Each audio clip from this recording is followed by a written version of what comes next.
Salam, xoş gördük sizlər, hörmətli abituriyentlər. Qədim dövrün xəritə üzərində izahlarını başa çatdırdıq. Artıq feodalizm dövrünün xəritə üzərində iş testlərinə başlayıram. Deməli, testin şərtinə diqqət edək. 387-ci ildə imzalanmış Sasani-Roma sülh müqaviləsi nəticəsində Albaniyanın geri qaytardığı ərazilər. Əvvəlcə qeyd edim ki, bu döyüş 371-ci il Dizrav döyüşüdür. Və Dizrav döyüşündə Albaniya itirdiyi ərazilər Kolt, Girdiman, Sakseniya və Uit ərazilərini itirmişdir.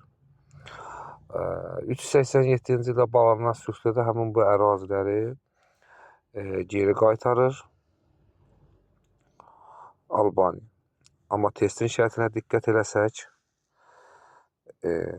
burada Girdimanla Sakseniyanı verib. Deməli, 387-ci ildə bağlanmış sülh müqaviləsinin şərtinə görə Albaniyanın geri qaytardığı ərazi 5-ə düşür Sakseniya, 4-ə düşür Girdiman. Deməli, cavab 4 və 5-dir.